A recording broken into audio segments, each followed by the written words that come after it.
Welcome to Ear Biscuits, the podcast where two lifelong friends talk about life for a long time. I'm Link. And I'm Rhett. This week at the round table of dim lighting, we are giving you a mix and match of some of the greatest ever rabbit hole episodes. That's right. It's a mashup episode today because we're taking a break, actually, from recording this week and the next 3 weeks for the Ear Biscuits. But don't worry, we're always going to give you a special experience that you can have, and this is one of those. It's a mashup. We'll be back on July 17th with an all-new Ear Biscuit. Until then, you can enjoy episodes like this. We're gonna be talking about everything from our biggest fears, if you can actually die from lack of sleep, exploring whether or not we believe in ghosts, and also the world's craziest coincidences. We never knew where the rabbit hole was gonna take us, and now you don't. So buckle up for the mashup.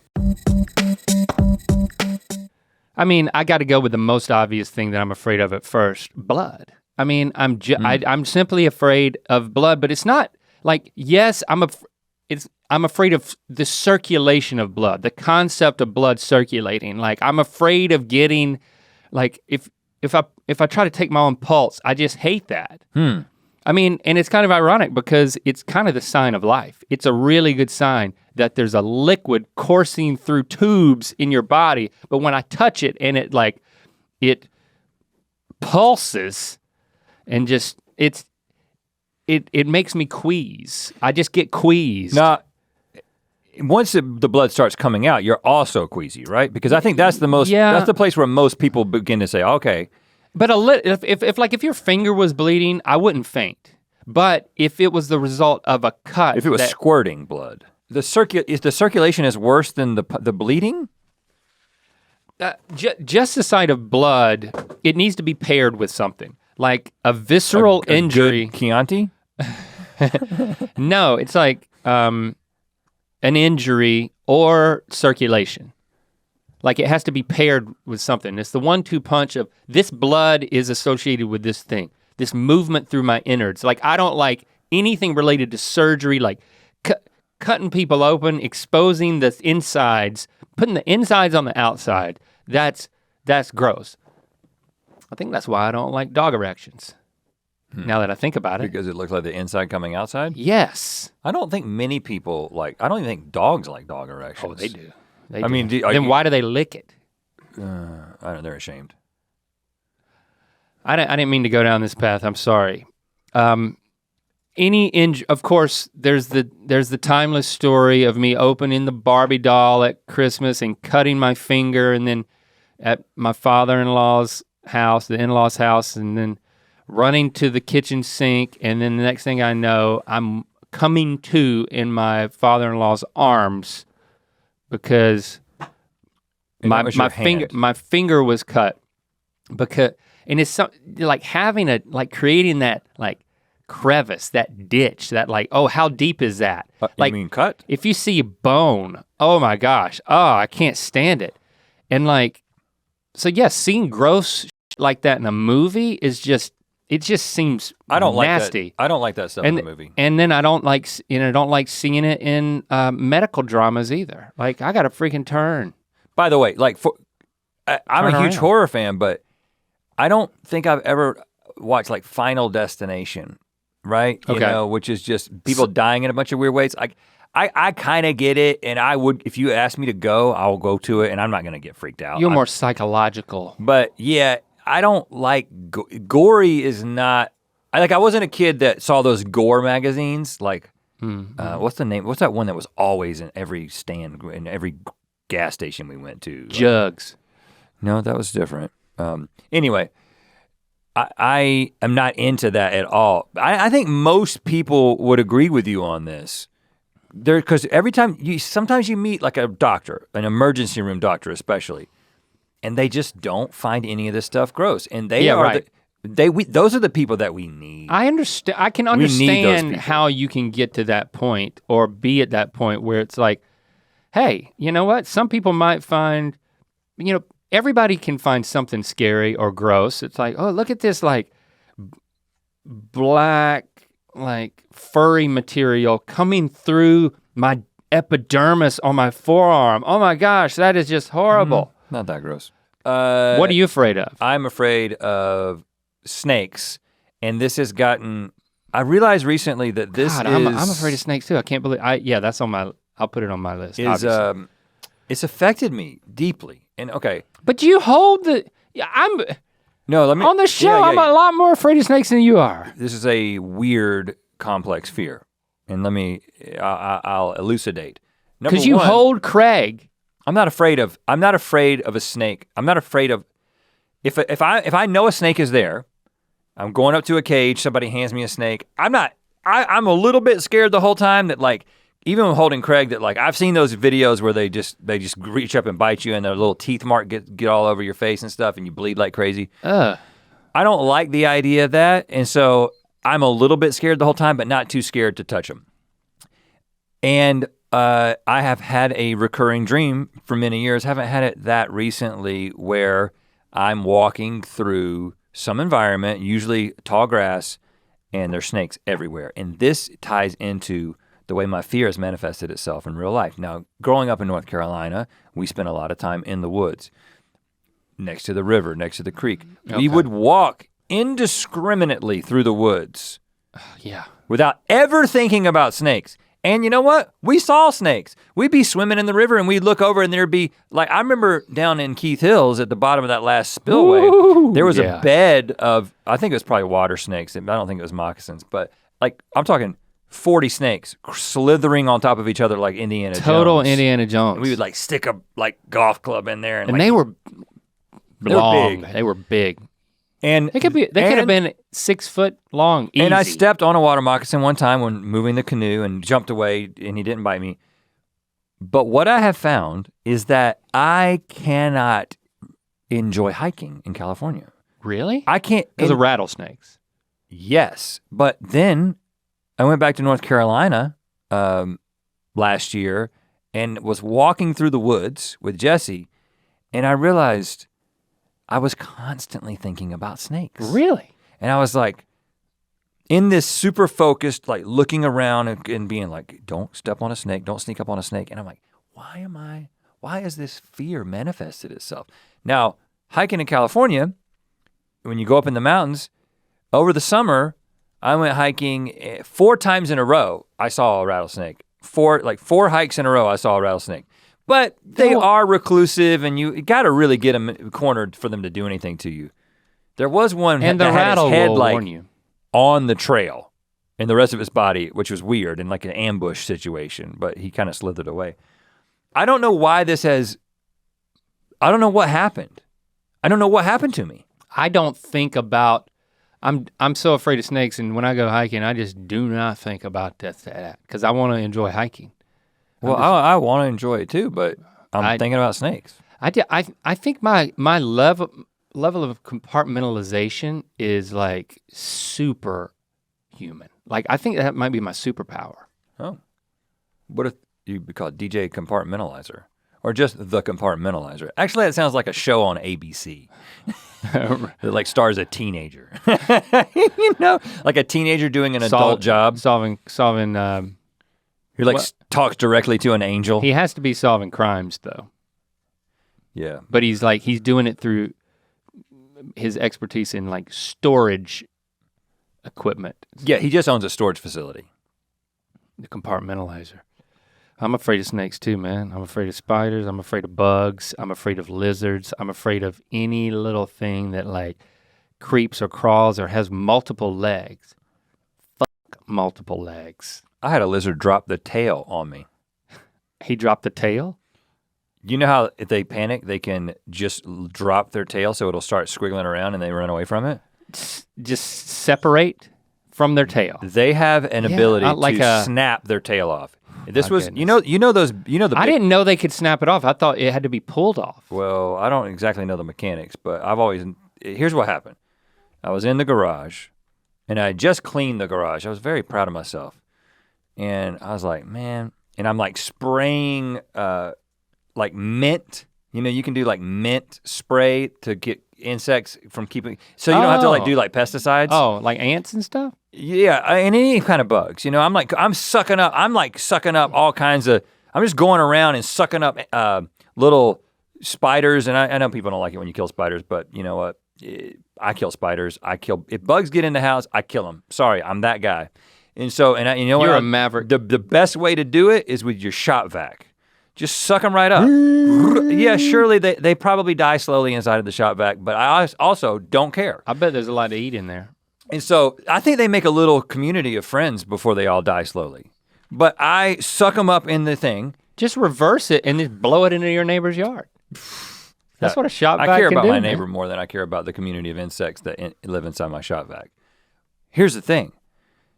I was looking at my amazing, immaculate garage, and then all of a sudden I saw one of those lizards, and it was a big daddy. Sometimes they get real big, and he was doing the thing where as soon as he saw me, he played dead. Now, let me be clear. I don't kill lizards. Are you fine with picking them up? Nope. I don't. But now, as a teen, Me neither. As a teen and younger, lizard. I killed lizards. I killed snakes. I mean, I killed squirrels and rabbits too. A BB gun. I was a little terror, and we did eat them sometimes when we could convince my mom to cook like a rabbit in the house, which we did one time. She like braised a damn rabbit. You bringing a little Did you bring the tail of the lizard to Jessie and ask her to cook it? No, I didn't. So this thing's staring at you. But I don't kill any animals other than insects now. I have evolved. Okay, it's playing dead. It's playing dead, but I'm not gonna touch this thing because they bite, man. They bite, and I'm scared of them. They look like a snake with legs. Yeah. And so I got the broom. He was not even responding to the broom. He was like, I'm so committed to this. Oh, wow. But then the third stroke of the broom, he woke up, panicked, and went right back into the little crevice area where the other broom was. Just leave him alone. And I was like, no, because now when I'm coming down here in the morning to do my stretches, I know that you're hiding over there and you're gonna run out and bite me on the nose. Or something worse. He wouldn't have stayed there. And so I took the back end of the broom and started poking back there, trying to get him to move. And he is, I see him, and I'm not trying to poke him. I'm trying to scare him. Flush him out. To get him out of the garage. He does a maneuver, and then all of a sudden, bam, I'm looking in two different places because he's done his thing.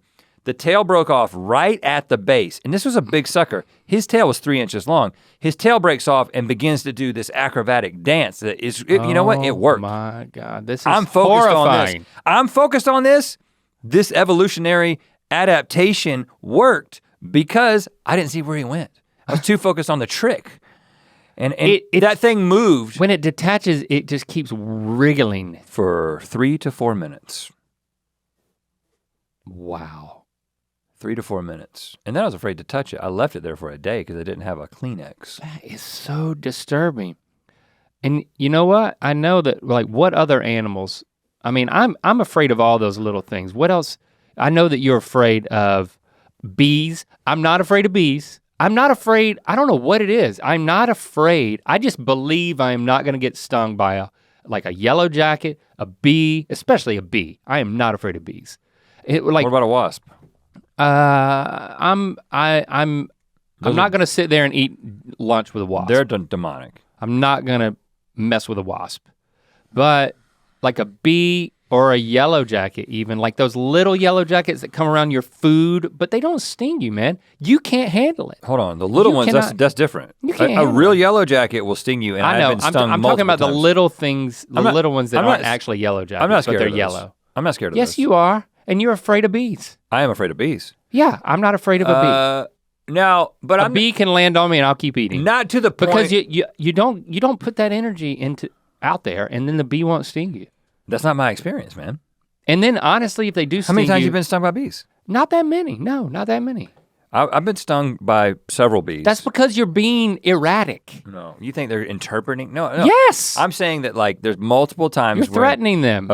I'm a bee friend. A bee landed on me. I love bees. And stung me. Because they don't have multiple legs. They have cute stripes. I wish I wasn't scared of bees. Because I really believe in them. They have arms. They have arms, y'all. And you're also afraid of bats. Is that on your list? You're deathly afraid of bats, dude. You didn't put it on your list? Well, all right, it's not a comprehensive list. We've gone through the animals, I think. Yeah. Snakes, bats, bees, spiders, lizards. Multiple legs. I asked Lando before I dropped him off this morning, what is he afraid of? And he said, and this was a big one for him, he's afraid of mascots. And I was like, that's a common fear. It's a comment. I'm like, why are you afraid of mascots? He's like, cause I know there's a person in there. And I'm like, but they don't talk. And he's like, yes. And he said, and their facial expression never changes. It's like, it's so creepy. Like mascots are freaking creepy. I was like, oh, you know what? I should be afraid of mascots. I'm gonna start being afraid of mascots too. That's a good, cogent argument, sir. This is what it's like to have Link as a dad. You come to him with a fear and he just adopts it, as opposed to helping you with it. I am now afraid of mascots, man. I find mascots creepy. I think that if you don't find mascots a little bit creepy, then there's probably something wrong with you. Or you're a Disney adult. But I think that you do, most kids, when confronted with a mascot, will cry hysterically. And I think Lando's past that point. I mean, he's not gonna. I don't know if it's the majority. I mean, at Disney World, no, not the majority. I mean, when you're really young, I'm saying like a mascot that you don't recognize. Lando is not really young. He's 12. No, I'm saying, but he's not gonna cry at a mascot. He just is like, I'm not interested. But he's not gonna cower from a mascot at this point. There's a little bit of cowering. Well, maybe you gotta get a mascot costume and find out. Maybe I gotta put him in one. That is the way that you overcome a fear, is become the thing that you're most afraid of. He's gonna be like the best college mascot ever. I'm Batman. And he's like, I used to be very afraid of this. You should be the next Batman. The beard won't work. Bearded Batman, not gonna happen. Did you say what you're afraid of, Dex? I'm afraid of tweeting, dude. I'm just freaking afraid of it. Well, there's a lot of evidence. And it's like, there's just these few times that I will tweet. And I'm not talking about like a retweet or like some sort of promotion. I'm talking about like expressing myself in using, like thinking about things and writing it down. You know, I actually think I'm afraid of writing down thoughts. Like I hate doing that. Yeah, because they get lost sometimes. I hate writing things down. I hate email, but I'm afraid of tweeting because the few times that I take a risk, it's just like, it just leaves everybody scratching their head and criticizing me. Yeah, that's the internet. And I don't blame them. That's the internet. You know what? Because I always learn that, you know what, you're right. It's just, I'm afraid of actually having a thoughtful discourse with the open internet. Oh, is that what you're intending to do sometimes? Because that feels different than the way you tweet. It doesn't feel like this is the beginning of a thoughtful discourse. It doesn't. Some of the things you tweet don't feel like an invitation to discourse. It's just like, nothing, I don't know what. Not I don't know what series of events led to Link tweeting that. And it's so tough. I mean, it's so tough to know how to like. There's so many things that like you think about all the issues in the world, and the people who care about the things that they care about, if they like you, they want you to also care about it, especially when it's something that's like, if it's like an issue that people need to champion because there needs to be change. And it's like extremely intimidating to me. So it's like, to take like the serious route here, it's like, I'm really afraid. I don't know. It's just like, it racks my nads, man. To like care deeply about things, but to not know how to like do it on Twitter. It's just like, there's something, and some of it is the perfectionism thing, and like not wanting, you want to be able to anticipate criticism so you can take care of it yourself and not let other people do it. Like as a perfectionist, there is this fear of criticism, so I think that's part of it. But then just like, even tweeting goofy shit, is like, I feel pretty paralyzed on that front. And I think I'm okay with it. I think I'm just, I don't feel like I'm less of because I don't. Except the times when I do, and then I realize that I shouldn't. Yeah, maybe I should just delete Twitter. I like it. I like lurking. You probably shouldn't delete it. You should probably not follow 4,000 people. You should probably undo that at some point. Because you got a lot of, I had to go through one time many years ago because Jenna helped me with that. Oh, how many do you follow now? Oh yeah, I helped you unfollow things, yeah. Yeah, I don't know how many people I'm following. Oh, now. so you reduced the amount. I reduced Because we used to like follow everybody who followed us. Yeah, and then some of them were taken over by really weird accounts. Oh. Yeah, you were following some really weird things. Shanice, Lost Girl 23 on Twitter said, not mine, just to get that out of the way, but my parents were, this is kind of like your Vietnam story, were Flower Girl and Page Boy. Now, we'll come back to Page Boy. To the same wedding because my dad was the nephew of the groomsman and my grandmother was friends with the bride. My parents are not related. Ha ha ha. Sweaty emoji, sweaty laughing emoji. They only realized when they got married themselves. Okay, so they only realized when they got married. There's no connection between the two families. What about Page Boy? Can we go there? Is Page Boy mean the ring bearer? I'm gonna say. Or did they bring a pager to this wedding? Yeah, I think it's on a pillow, but it's the pager instead of a ring. Because he's like he was a doctor or a drug dealer. The guy getting married was a drug dealer, and no, he was just an EMT. He's EMT. He's an EMT. I was a ring bearer in my Aunt Tc's wedding. You remember it? No, I don't remember it. Of course, you got all the wedding pictures, and I had a pillow with the. I guess both rings were on it. That's a lot to entrust like a little child, young enough to not remember it. And also, like I'd have trouble not eating one of the rings. The way I was at that age. I would just put things in my mouth. I mean, I was like, I guarantee you that's happened. I was 4 years old. How many ring bearers I was smart enough swallow to the ring every year? Eat a ring. And then they're like, oh crap, well we have to delay the wedding. How long does it take a ring to get through a toddler's digestive system? Or do you just have the wedding and Write then be that like, we'll just do a temporary ring or a pager in this case. Maybe that's what happened. Were you ever in a ring bearer? Or? How many weddings have you been in, just by the way? How many weddings have I been in? Well, you were in my wedding. As a child, none. Mm-hmm. I was only in my Aunt Tc's wedding, I believe. My first wedding that I was in was my brother's. Which might be the first wedding that, you weren't in that wedding. Well, I wasn't in Cole's wedding. You came to it though. Well, yeah, I attended the wedding. I think. It was in Indiana. In Indiana, we drove to Chicago, remember that? That's right, yeah. Unauthorized. Yeah. That was awesome, yeah. We actually drove to Indiana. We picked up your granddad, he was thumbing. Well, no. I got it backwards. My granddad picked us up. Yeah, we were hitchhiking. We were in Rensselaer, Indiana, and my grandfather, my dad's dad, who lived in Michigan, who we didn't have the best of relationships with. I had seen him maybe once in my life. He decides that he can make the drive down to Indiana to see my brother get married. And Link and I had driven a car from North Carolina to Indiana at like age, whatever we were, 17 at the time. 17, probably. And but then for some reason when we got there, we no longer had use of the car because somebody else was using it, my dad or Cole or somebody. Yeah, they needed the extra car for something. And at that point, me and you were like, let's explore this town. We're not staying here. Well, we're not staying here at the rehearsal or whatever. We drove to Chicago. We did that. Yeah. But I'm saying other than driving to Chicago, we were walking, after we got rid of the car, we were walking around in Rensselaer, Indiana, and an old man pulls up and rolls down the window, and it's my grandfather. Mm-hmm. Talk about a coincidence. And I literally have seen this guy once in my life. And he's like, you need a ride? He knew who you were. Yeah, and I was like, yeah, and we got in there and he was like, I don't know about this town.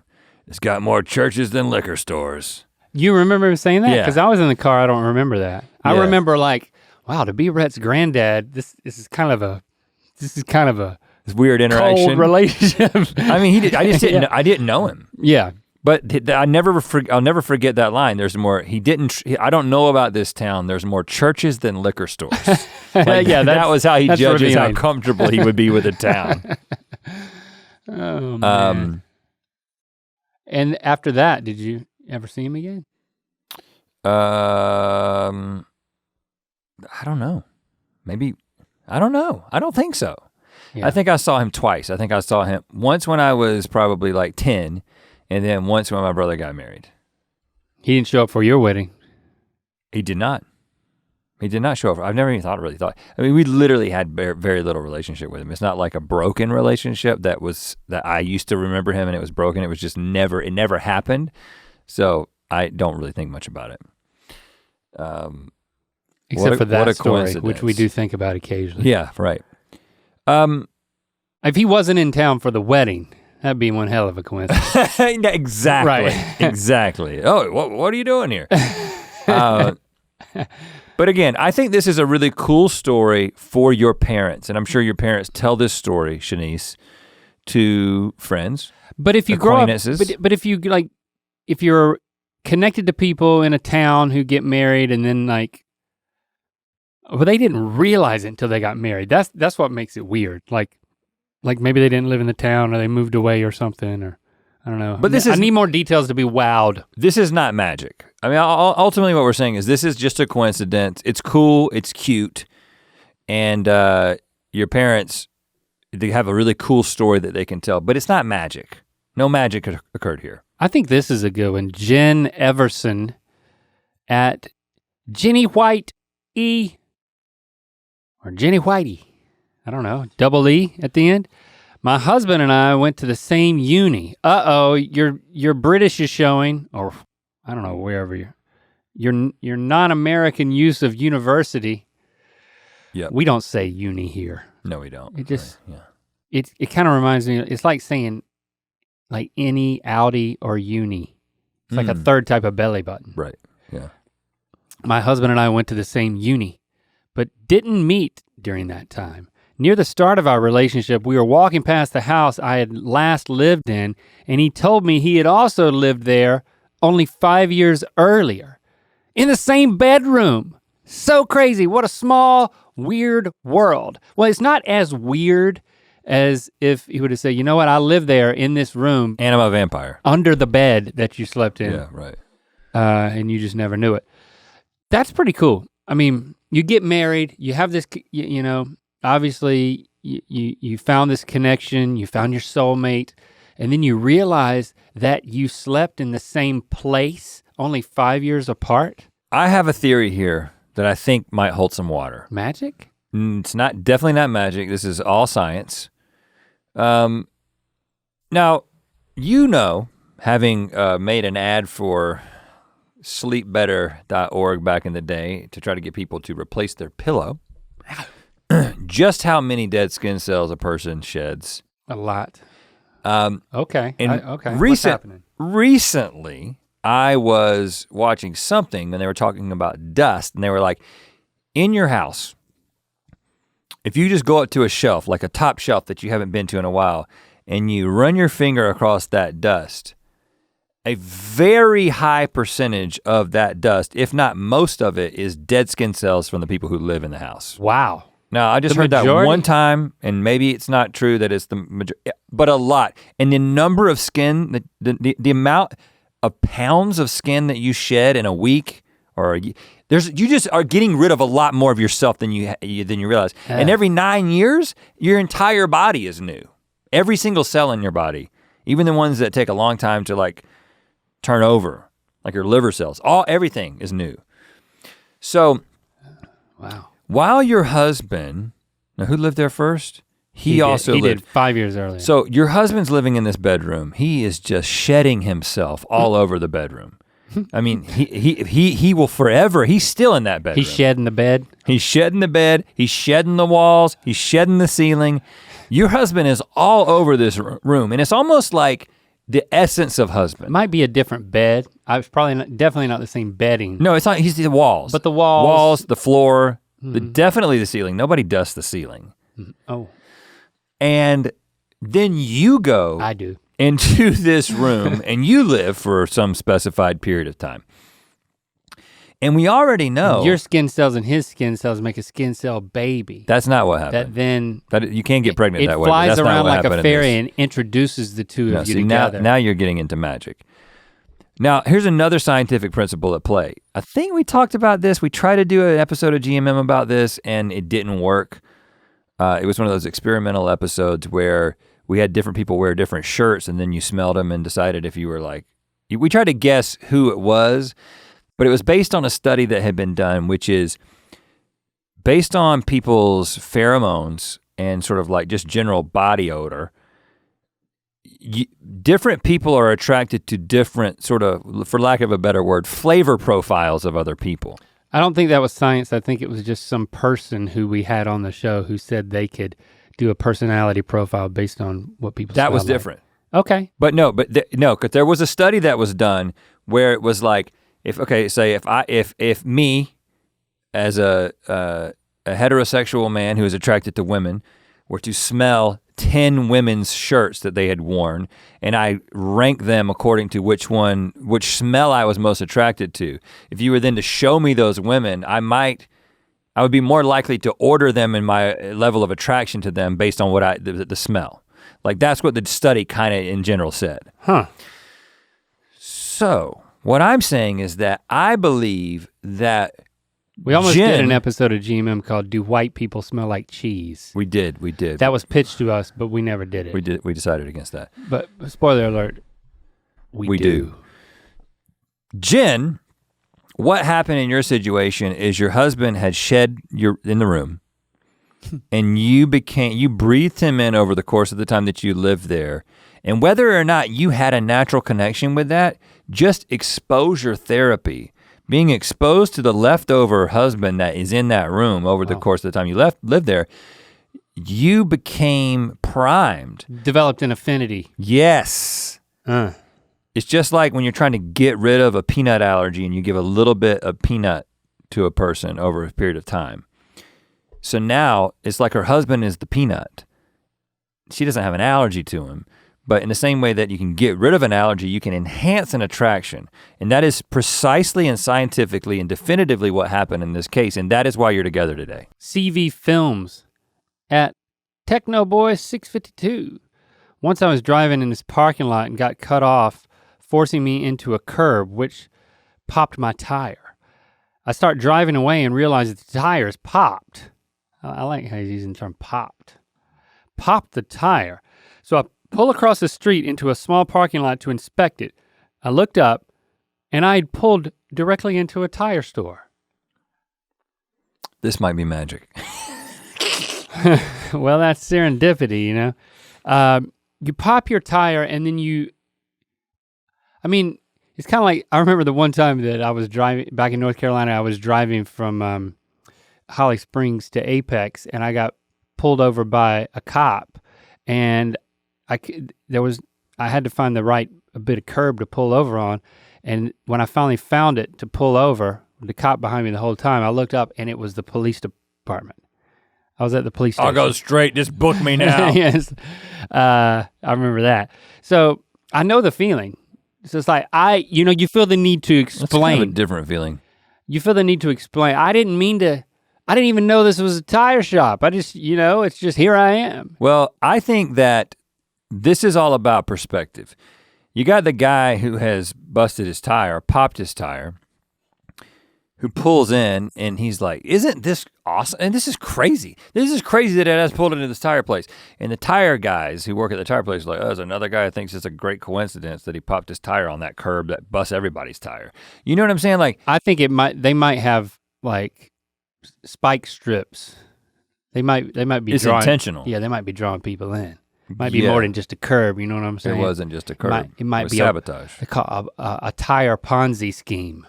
A tire popping Ponzi scheme. I bet you they didn't do that. Let's believe the best. I mean, it is a good feeling. Here's the thing that did excite me about talking about coincidences, coinky dinks, large and small, is when you experience it, there's like this elation. It's like, oh, I'm at a tire shop. This is so perfect. Like this is lined up. That's most of the time it's like inexplicable, but for it to be so serendipitously service oriented is really nice. But even when it's just kind of crazy, like, man, we were in the same wedding as kids and now we're married. It feels cool. It feels cool, right? Yeah. I mean, do you remember the main coincidence that I'd love to hear again is the wild horses one, and we can get back to the tire guy. Okay, the wild horses story. Because this one highlights perfectly the thrill of experiencing a coincidence. Like, you may not know the meaning, but you feel like there should be a meaning because it's just so crazy that it happened. And it's a shared experience that when you tell it, it's never as good as when you experienced it. But it brings up other people's experiences, so at least you can share in that. And that's what I want. I don't remember what year it was. Let's just say 2005. Because it was in the aughts. Okay.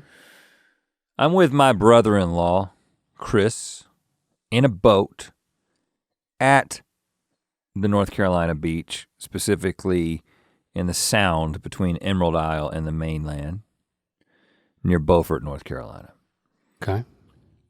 This is a new boat that Chris has gotten, he bought from his brother, I think. So we're kind of like feeling like this freedom of like, man, we got a boat. We can go anywhere on this intercoastal waterway. Yep. And that's not like an expression that I made up. That's the thing. Mm-hmm. So we're in the boat, and you know, the coast of North Carolina has got the Outer Banks, but it's not just the mainland and then like, you know, a long strip of there's all kinds of little islands all around if you look at the map of the coast, right? Mm-hmm. Some are small, some are big. There's just a bunch of them. And as we're kind of going through the Sound, I see these little marsh-covered islands. Some have trees on them. And I'm like, you know, there's an island somewhere on the coast of North Carolina that has wild horses on it. And Chris is like, no. I'm like, yeah, like there's, I think it has something to do with maybe like the Spanish came over here hundreds of years ago and some horses got out, and now there's like a wild population, like undomesticated, of wild horses that live on some island. I was like, I don't think it's anywhere around here. But there are horses, there are wild horses somewhere. So, I mean, we moved on. We started talking about other things. Mm-hmm. And then we just start going, like he's like, you know, got the pedal to the metal. We're just flying through the Sound. You can't hear anything. We're playing the radio. The whole time we've been playing the radio, but we can't hear anything when you're going full bore. Mm-hmm. And we're going past this island. And all of a sudden, we look to our right, and out from like behind a tree, this horse like comes up and turns away sideways so that like we can see the whole horse body. Wow. Like it's displaying itself to us. What did he say? The horse said nothing. Okay. Chris immediately stops accelerating. Yeah. And the boat slows down, and we're just idling. And we look at each other like, what in the world? And he's like looking at me like, I can't believe this is happening. Then, because the boat is no longer making any noise because we're idling, we hear the song that is playing on the radio. And the song that is currently playing on the radio is Wild Horses by Rolling Stones. Crazy, man. That's crazy. And then, do you remember what you did? You just you looked at each other wide-eyed, right? And you were like, are we really here for this? Right? Yeah, it was mind-blowing. It's a great feeling. All right, have at it, man. Use your spooky voice. This is from Sasa. Sasa, the Vilber? The evil bear. The evil bear. That makes a lot more sense. My biggest scare is more spiritual. When I was 12, I was alone at home, and I saw that on my bed was a dip, like someone was sitting on the bed. When I did a double take, I saw the tip lift. No, the dip lift is what she meant to write. I saw the dip lift, like when someone stands up. I hid in the living room. Hashtag ear biscuits. Okay. That's kind of mild. I mean, you saw mattress. Saw a divot in your mattress that then plumpified? At age 12? Yeah, age 12. How reliable are you at age 12? Just talking hormones alone. Like if a 12-year-old reporter came to you I mean, first of all, does he have a hat? Does it say press no on one, the hat? No one trusts the media anymore anyway, much less a 12-year-old reporter. So 12-year-old reporter comes up and is just I believe the children journalists are our future. Aliens landed in Belarus. You'd be like, okay, prove it, 12-year-old. I think Sasa, I think you gotta be looking for spooky things in order to see something like that. I don't think, because that's not an attention grabbing thing. It's not a cupboard slamming. You know, it's not someone like a possessed person yelling at you that normally loves you. I don't know. I mean, listen. I don't discount it. I just think it's a bit nitpicky. You just did. I think it's a bit nitpicky. Oh, and to make it clear, I mean, we're not trying to pick these apart, even though we just did with that one. I'm open to this. I think you have to be looking for something to spook you to see something that detailed. That subtle? Yeah. Well, you don't know how big the dip was. I mean, what if this was a thick ghost? Mm. You know, it depends on how big how much the bed is being deformed. Like if I'm in a certain mindset, anything could scare me. Like when you make me watch the scary movies, and then for the next week or so, as I've said before, I ain't ashamed to say it, I get scared taking out the trash. Mm-hmm. I mean, there's a dark area where the trash can should go. I also get scared, not necessarily taking the trash out. I have to run. I take the trash out and then I kind of run back. But like I told you, when I'm chasing by myself in the woods, I get scared, and it is because of all the things that I put into my mind with horror movies and horror books. But I can't stop though. The thing that happened to me in my camping trip is not something that to a fault, I wasn't ready for something spooky to happen. Yeah, that's been made clear with people's reactions to your story. Of you not going outside when your wife was asked about hot dogs. At Golden Cheesy, William Millard tweeted, spooky voice. When I was 9 or 10, already we don't even remember what age we were. No, when I was 9 and 10, let's say that, we moved into a funeral home as part of the family business. Oh, snap. I started to have persistent sleep paralysis and saw a figure both in the room when awake and in the elevator in my dreams. Those 2 years were probably the scariest in my life. They stopped after moving. Okay, so funeral home, man, at 10 years old? Okay, there's 3 things. It's a funeral home with a freaking elevator in it, and you're living in it. You're living in a freaking funeral home? It's part of the family business. That's wild. Sleep paralysis. I mean, the only thing scarier than sleep paralysis is like surgery paralysis, and I don't even want to talk about that. So, all right, I know they are related. You're afraid of sleep paralysis because you feel like you've had it at times, right? Well, that was an interesting way to put that. You're afraid of sleep paralysis because you feel like you've had it. I didn't say feel, I said because you've had it. No, you said you feel like you've had it. Did I say that? Yes. Okay. I have had it, but I have not had it in probably 10 or 15 years. I had it a lot as a kid, and it slowly wore off in my 20s, and I haven't had it in many years. But a lot of people report seeing. So when you have sleep paralysis, you can see with your eyes are open? Not for me. So okay. For William, saw a figure in the room. Most people when awake, but in sleep paralysis. Most people sense the presence of a figure. Like what happens is your mind wakes up, but your body does not. And so you're fully aware, I'm in my bed. And what happened with me, I would wake up and I would be like, oh no, it's happening again.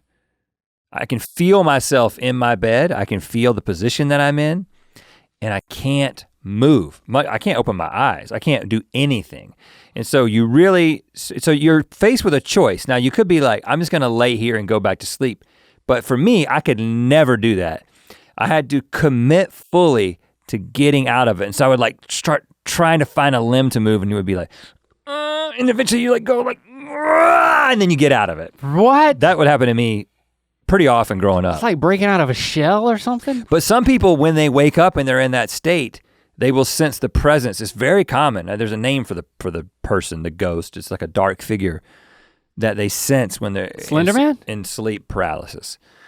Slender Man may be based on this character, but it's just this dark figure. I've heard many people talk about it. I never saw the dark figure.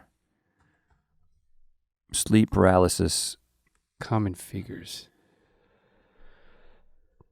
People who experience sleep paralysis have essentially woken up before they've stopped dreaming. It's an incredibly common sleep problem. An estimated 8% of people who experience it regularly ever wake up frozen in the middle of the night. What? See a pitch black figure. Yeah. Okay, here it is. Imagine you're asleep and you suddenly open your eyes. This is kqed.org/science. Your body won't move. If it's something's holding you down, you hear scratching in the corner of the room, then see a pitch black figure. You think it's just your mind playing tricks until the figure starts moving slowly. It's getting closer. You shut your eyes, but you can hear it shuffling toward you. This is what sleep paralysis is like. No, not for me. Sleep paralysis usually occurs when you're, asleep. Your brain is telling you to go to sleep and to not move because when you walk around in your sleep, that's not good. But some people have a problem with that not turning off. So when they wake up, they still can't move. Oh, gosh. And people who are susceptible to sleep paralysis, if I remember correctly, are more likely to have the surgery paralysis thing happen. Oh my gosh, that is a nightmare. William, I'm sorry that happened to you. Living in a funeral home. Oh my gosh. And then dreaming about the same person. Once you've seen something that freaks you out, dreaming about it, I guess, makes sense. Well, or it could just be. So I told this story on GMM years ago about my wife and I having shared dream. Well, in my dream specifically, and you can go back to the GMM because it was much more fresh, and I told it the very next day. But essentially, what I dreamed is that I was in this elevator, and the elevator opened, and there was this little blonde girl who had evil intent of some kind, and it was very scary. And I woke up, and I started talking to Jessie about it, and she had just had a dream at the same time about a little blonde girl, and we kind of just like. And what did I say? And we just sat there in the bed kind of freaking out for a while. Well, at Jade_Jimrg tweeted, me and my family were talking about spooky ghost stuff and I said how I've seen a girl with long hair and a long white nightgown run by my line of vision out of the corner of my eye. And then my whole family starts sharing stories from when they've seen the same ghost with the same descriptions. Having other people experience the same thing, either in a dream or if you trust somebody who also sees the same thing you saw, then that makes you feel a little less crazy, but a lot more scared. Ear Biscuits is supported by Thrive Market. We're big fans of Thrive Market. They make healthy living easy. So, this is one of the things we turned to during the pandemic is being able to have groceries delivered, which is awesome. You can make those choices online. But what are those groceries? But the thing about Thrive Market is they make it easier to make better choices, right? Because they've got very high quality, lots of healthy options, and they do this for really reasonable prices. Yeah, Thrive has all your go-tos for groceries and household essentials. Several of your favorite brands quickly shipped to your doorstep, like Annie's for cheese and fruit snacks, 7th Generation for cleaning, Primal Kitchen for all those good sauces. Yeah, and you can save money on every single order. As a member, on average, you can save over 30% each time. There's also a deals page that changes daily, giving you cash back on a lot of brands and price match guarantee. I like the sound of saving money. I did a little math on my last order. I think I saved about $40 versus if I hadn't gone in the store. And when you join Thrive Market, you are also helping a family in need with their 1-for-1 membership matching program. Super cool. You join, they give. Join Thrive Market today and get 30% off your first order plus a free $60 gift. Go to thrivemarket.com/ear for 30% off your first order plus a free $60 gift. That's THRIVE market.com/ear. thrivemarket.com/ear.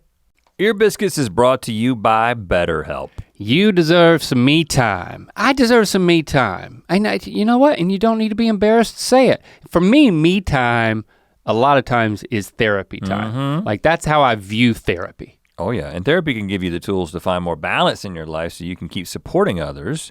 You know, you can have some you time too, some others time if you get that me time without leaving yourself behind. We talk about therapy a lot on this show, so you know that we believe in the benefits of it, and we love the idea of it being accessible in different formats so you have options. Yeah, if you're thinking of starting therapy, give BetterHelp a try. It's entirely online, designed to be convenient, flexible, and suited to your schedule. Just fill out a brief questionnaire to get matched with a licensed therapist and switch therapists anytime for no additional charge. Find more balance with BetterHelp. Visit betterhelp.com/ear today to get 10% off your first month. That's BetterHelp, HELP.com/ear.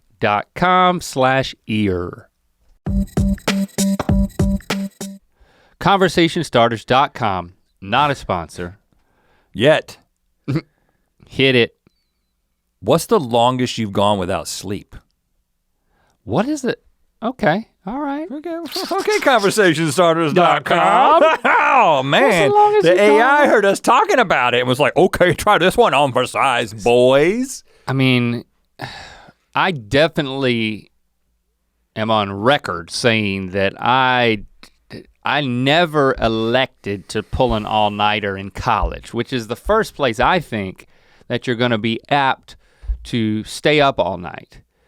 Except for that one time that we went snowboarding in the mountains. And it's a good place to snowboard.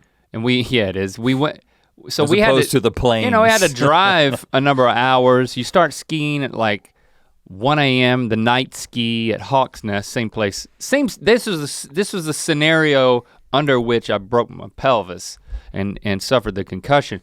But I remember at a preceding time, we did it. You start skiing at 1. You ski from like 1 to maybe like 1 to 4.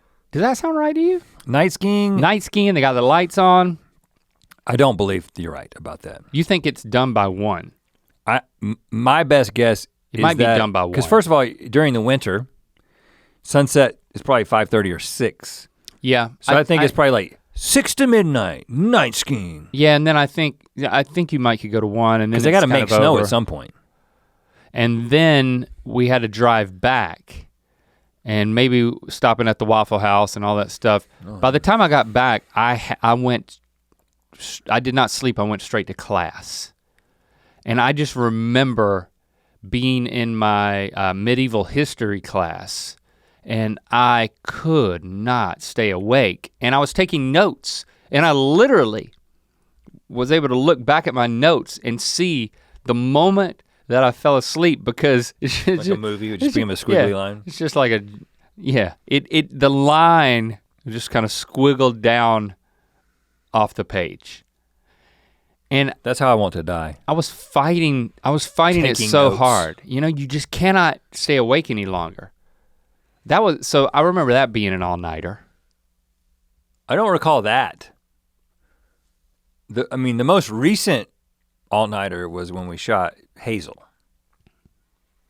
And we were fighting against the sun coming up. That's right. So this is, in case you didn't know, this is the TikTok first. We released it on TikTok and then we put it on the Rhett and Link YouTube channel, but basically our horror, spending a night in the creative house kind of thing. Nobody watched it. But if you were there for it when it happened, you were awesome. You were thrilled by it. Which is great.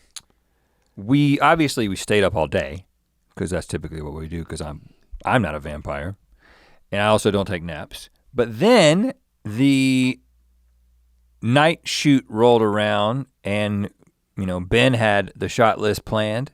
As soon as it gets dark, we start because we got to shoot in the dark. We had talked about potentially like doing blackout of the windows, but we were trying to avoid that because it takes a bunch of time. Yeah, so it was we had one night in the woods which did not take all night, and then the next night I believe is when we went back to the creative house and we were shooting all night in the house. And that's the one that went all the way till the sun came up. Yes, we actually kind of going on less sleep. I just remember the sun coming up and that was when we were packing everything up and putting it back in the trucks and being very tired, but not being sleepy. My body was like, okay, well, we missed that opportunity. And then I was like, I'm gonna go home. I don't miss that opportunity to what? To sleep. To sleep. But now circadian rhythm is in play and your body's like, okay, well now it's okay, I guess another day is here. And I have had such a difficult time sleeping during the day. I know I had to have, I don't remember it, but I had to have slept. You didn't sleep during the day? No, I went home and slept for, I think probably 2 hours and then woke up and was like, I guess I'll just, I'll never make up for this. I don't think I've ever done more than that. What I've never done, because obviously we did the same thing with All Night Long, when we sang Lionel Richie's All Night Long, literally for 11 hours, all night long. It's on YouTube. Check it out. And check it out, Brian. You didn't know about that. That was from sundown to sunrise, and then again, same thing, like go home. That was easy because we were constantly engaged, occupied, and there were certain scenes with the Hazel thing, especially towards the morning. Like they were shooting something with you, and then I had this downtime. And once you sit down and you get still, that gets difficult. We had one all-nighter for Buddy System too. Well, Buddy System also. It was season 1. So yeah, we've had a few all-nighters, but I'm neither one of us have ever been the type of person to say, let's just stay up all night. And I can do that. There's people who can do that. Okay. I mean, when I get really tired, I start to feel like nauseous. It's like my body just starts shutting down. Well, I'm about to scare you a little bit. You're about to tell me it's actually a good thing. You should be doing it on a monthly basis. No. Well, I read that book, Why We Sleep, which then I found out that at least some of the research that the guy had quoted in it was not right, and so I don't know what part that was. I didn't follow up. Okay. But one of the things he talks about is you basically don't make up for it. Like you don't make up for lost sleep. Like whatever the effects of missing sleep have, you get those effects and they're short term, and then of course compounding, there's long-term effects. And like one of the things he talks about is people who are chronically undersleeping. Like you hear people like Steve Harvey, he's one of them, who will say like, I sleep 4 hours a day. Jay Leno says the same thing. And there's this like pride of like, you only sleep 4 hours. And this guy's point was that, yes, there is a range of what people require, but really nobody can get away with that little sleep. They're suffering. They're suffering consequences that are long-term health consequences. So when Steve Harvey's mustache just falls off one day, it's probably because he's only getting 4 hours of sleep. That's how it happens, huh? It starts with a mustache. Now, there's been a couple of times, I told you earlier in the year when I started struggling a little bit with insomnia, and then I think I figured out that it had to do with the intermittent fasting thing I was doing, and that's a kind of a common side effect, but it didn't go away for me. But because I'm a hypochondriac, or I have whatever health anxiety, whatever the proper term is today. Okay. There was a point in which I was waking up and not being able to go back to sleep, and I thought that I might have fatal familial insomnia. What? Fatal familial? It's a rare genetic degenerative brain disorder. You can't sleep and it kills a family member? It is, well, that can happen. It is characterized by an inability to sleep, insomnia, that may be initially mild, but progressively worsens, leading to significant physical and mental deterioration. Affected individuals may also develop dysfunction of the autonomic nervous system, the part of the nervous system that controls involuntary automatic body processes. Well, yeah, but basically, why do you think you have it? I don't have it. You just got scared. I wasn't sleeping. I mean, it is a form of torture. I hate it for the people who can't sleep. Like it's just. You're not. It is literally a form of torture. But you're not listening to me. I'm listening to you. I'm not talking about somebody who can't sleep. I'm talking about a disease in which you slowly lose the ability to sleep and invariably die. Gosh. You're not listening to what I'm saying, bro. I'm not talking about insomnia. I'm talking about chronic insomnia that they do not have a cure for, and it happens to some people and they just freaking die. So you say awake to death? Yes. Well, I heard you. Man, that is a nightmare. And I I hate to I'm not making light of it because I thought I had it. But somebody does have it. They don't know what to do about it. They can't do anything about it. There's no treatment for it. There's gotta be like some like high powered something to knock you out. I don't think so. I think that you're whatever is in your brain that allows you to sleep eventually just goes away. But how long can you go without sleep before you die? That's another question. Yeah. I'm not getting that one from conversationstarters.com. I got that one from my brain. How long can you stay awake without dying? Because you can go a few days without water, right? Yeah. You can go if you're not weeks sleeping without food. You need to stay hydrated. You need to eat. 11 days. Yes. The longest recorded time without sleep is approximately 264 hours or just over 11 consecutive days. What? Now that person just probably fell asleep. I don't know if they died. And there's like, you'll have like mind or body altering drugs that will keep you awake in order to get stuff done beyond caffeine, stuff I don't even want to know about. Let us know what you think about the rabbit hole episodes. I mean, we have fun when we come in here and go to conversationstarters.com. And if you want to weigh in, give us a little voicemail, 1-888-EARPOD1. Hey, I listened and watched the episode where Link was talking about the frames on your license plate. And I was looking around at all these cars in traffic and almost everybody has them, but then I just looked at my own car. I'm hit with both the sticker on the actual trunk as well as the border on my license plate. They hit me with both. To watch more Ear Biscuits, click on the playlist on the right. To watch the previous episode of Ear Biscuits, click on the playlist to the left. And don't forget to click on the circular icon to subscribe. If you prefer to listen to this podcast, it's available on all your favorite podcast platforms. Thanks for being your mythical best.